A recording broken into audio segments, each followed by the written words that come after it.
Dan Illman, Matt Bernier, race number 6 at Arlington Park on Saturday. The Grade 3 Modesty Handicap, $150,000 is the purse. Fillies and Mares going 9.5 furlongs on the turf. Local prep for the prestigious Beverly D Stakes. Let's take a look at this field. I want to start with the horse down towards the rail, Maroubra, who was a stakes winner in France, has had 2 starts in North America, and I think you can make the argument that she's kind of run sneaky well in both of them. The Orchid was at 11 furlongs behind Santa Monica and Icky Macho, some nice horses, and she showed a little kick. And then last time out in the Bewitch, Icky Macho just freaked on the lead, and nobody was making up any ground. I kind of like her turning back a little bit to 1 mile 3/16 here, but she does have some things to prove. She certainly does. I'm going to also be curious to see what we get for turf conditions at Arlington on Saturday, because you can't help but notice the 2 times she's run here in the States, she's caught good turf. And you go back and you take a look. Some of her best runs in France came over firm going. And I mean, look, this is not rocket science. I'm not breaking any news. More often than not, when these Euros come over here, it's specifically for firm ground. So if you can get her onto firm turf, you get her this little turn back to 1 mile 3/16. I think it's fair to make an argument that we haven't seen her best just yet. Oh, I agree 100%. I think that's an excellent point regarding course condition. Cherie DeVoe, the former assistant to Chad Brown, is the trainer of Maroubra. The 2 is Juliet Foxtrot. We got a formulator fact for Brad. Brad Cox formula fact's got to be good. Past 4 years, horses age 3-year-olds and up. Last out winners, 45 to 60 days turf routes, 13 for 36, 255 ROI. Juliet Foxtrot didn't take on the best of the best overseas, but with Brad Cox, she has just improved. Her last race, I know it may not have been against the strongest competition, but she must have been 10 lengths out of it turning into the stretch. James Graham put her in the clear, and under a hand ride, she blew by everybody. This filly, if you just take that last race off the tape, looks stakes class. Yeah, and that's kind of I don't want to say the leap that you need to make, because from a number standpoint, she has no edge on this field. She stacks up, she's competitive, but it's not though she towers over everyone. I think for anyone that likes this horse like I do, you're banking on the visuals checking out, and that she's going to be out there when she really is put down to task, that she can go out there and just put the boots to a field. I like the way that she showed that big acceleration. Granted, she had a big pace to run at that day, but I think both of her starts over here in the States have both been solid. And you're right, she's a little bit suspect based on her European form, but the good news is now here with Cox, she's been here for a few months.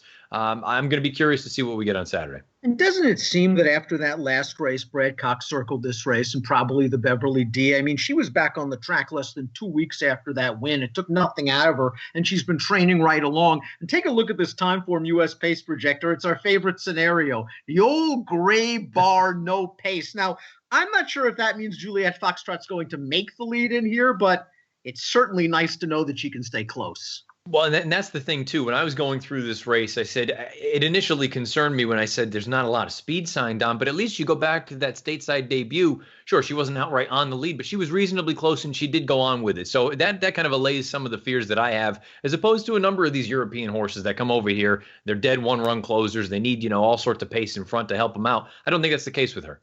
Familiar Southern California connections up next with the number 3, Simply Breathless, Flavian Pratt and Neil Drysdale, a perfect 2 for 2 in North America. She did what she had to do in the Wilshire last time out. She saved ground. Flavian found a spot coming to the outside. I thought she won in confident fashion. Going into that race, I was a bit dubious off of that win at Golden Gate. She made a believer out of me with that 95 buyer. The one concern I have, and I wonder if this is a concern you share, is the distance. She's going to be stretching out to 1 mile 3/16. And if you look at her races in Europe, they tried to keep her at 1 mile. And the only time they really stretched her out, that 1 1/8, she was nowhere at the end of it. So that's a little bit of a concern. The only other thing I would throw out there as a concern as well, I don't think the quality is a concern. I think she's there. I think she's every bit as good as these other horses. The Wilshire, the field that she beat, I'm just not, I liked Ollie's Candy that day, and I just don't think Ollie's Candy has come back here as a 4-year-old as she was as a 3-year-old. And the rest of the horses in there, Storm the Hill, those types, they're fine, but I don't think any of them would be a favorite in a race like this. I think Simply Breathless, I'm not questioning the ability, and I'm not questioning the chances that she has here. I'm just going to be curious to see if the form of that race is potentially a sign of, now you're stepping into some deeper water here. The four is Cascanueces, who is a multiple Group 1 winner on dirt in Peru. She made her turf debut in her first race for Nacho Correas last time out off of a long layoff. I thought she acquitted herself quite fine. She's lightly raced enough that I think a forward move is coming. And Correas has done good work at Arlington in the past with fillies and mares. Remember Dona Bruja. I also wonder, too, you take a look at the figures, and again, we brought it up a number of times, the Yep. Timeform US rating compared to the buyers. This is an instance where I'm siding with the Timeform US rating. She earned a 108 that day compared to the 77 buyer. You take a look and see what the runners first, second, and fourth coming out of that most recent run, what they came back to earn. They earned buyers of 85, 82, and 85. So I think that 77 is a little bit on the light side. If you want to jack that up 5 to 10 points, she's a little bit intriguing in here.